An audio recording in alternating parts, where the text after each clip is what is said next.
It was a quiet Tuesday evening when I shattered our peaceful life with 3 words: I want him. My husband Ryan looked at me as if I had spoken in a language he couldn't understand. His deep blue eyes, usually so full of warmth, now held a mixture of confusion and hurt.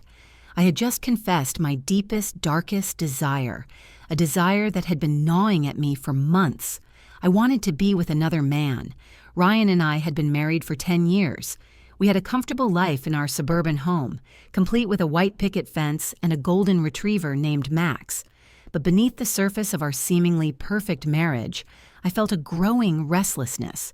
It wasn't that I didn't love Ryan, I did, but something was missing. Something I couldn't quite put into words until that fateful evening. "What do you mean, you want him?"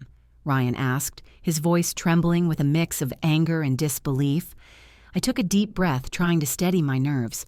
"I mean, I want to experience what it's like to be with another man, just once. I need to know, Ryan. I need to know what it's like." The room fell silent, the weight of my words hanging heavily in the air. Ryan stared at me, his face a mask of conflicting emotions. I could see the hurt in his eyes, but there was also something else, curiosity, perhaps, or even a twisted sense of understanding. "Are you serious?" he finally asked, his voice barely above a whisper. I nodded, tears welling up in my eyes. "I'm so sorry, Ryan.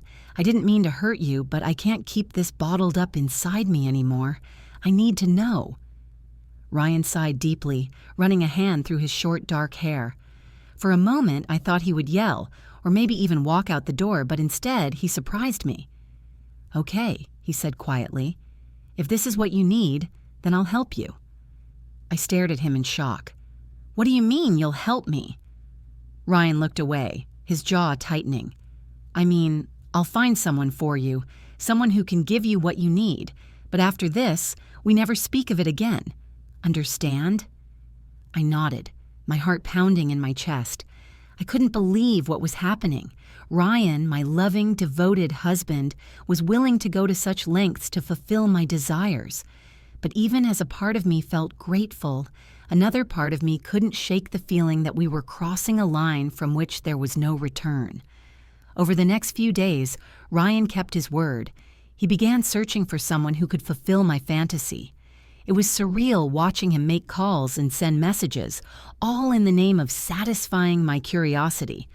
I felt a strange mix of guilt and excitement, knowing that my life was about to change in ways I couldn't yet comprehend.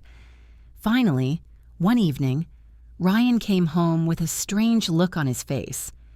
"I found someone," he said simply. My heart skipped a beat. "Who is he?"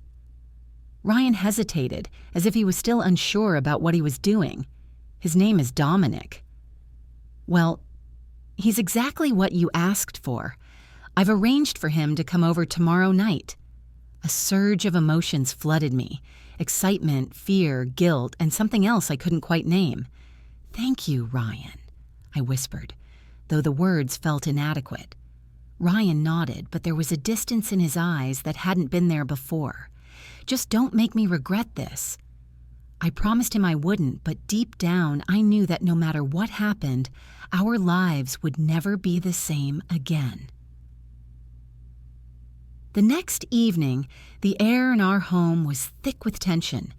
Ryan had been quiet all day, his usual cheerful demeanor replaced by a stoic silence that made my stomach churn. I could tell he was struggling with what we were about to do, but he had made a promise, and Ryan was a man of his word. I spent the day preparing, though I wasn't entirely sure what I was preparing for.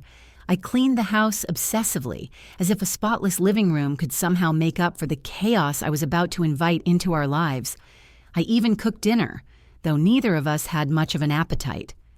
When the doorbell rang at exactly 8 p.m., my heart nearly leaped out of my chest. Ryan and I exchanged a glance, and for a moment I thought he might change his mind. But he didn't. He simply stood up, walked to the door, and opened it. There he was, Dominic.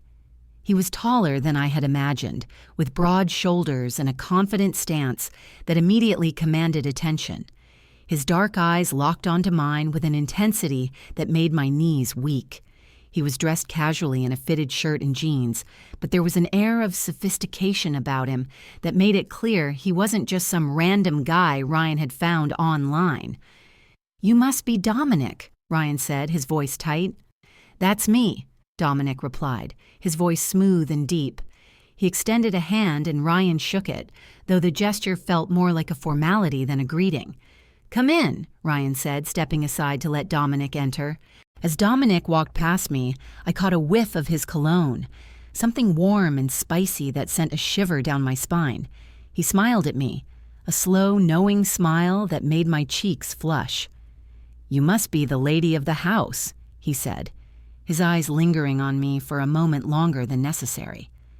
"I am," I replied, my voice barely above a whisper. Ryan cleared his throat, breaking the tension.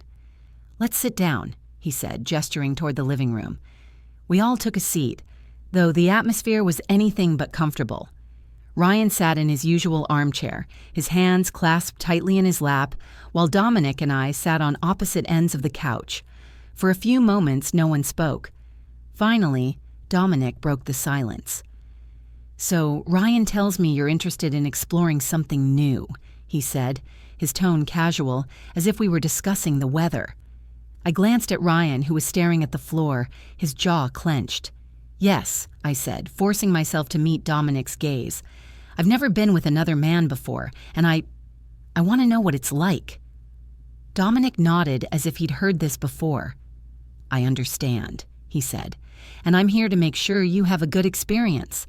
But before we go any further, I need to make sure we're all on the same page." He looked at Ryan, who finally looked up. "What do you mean?" Ryan asked, his voice strained. Dominic leaned forward slightly. "This is your wife, and I respect that. I'm not here to cause any problems in your marriage. I'm here to provide a service, and once that service is complete, I'll be on my way. No strings attached."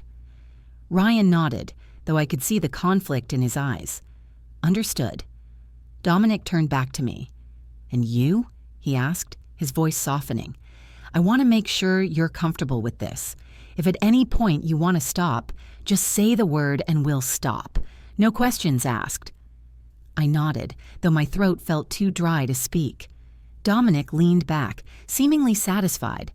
"All right then," he said. "Let's get down to business."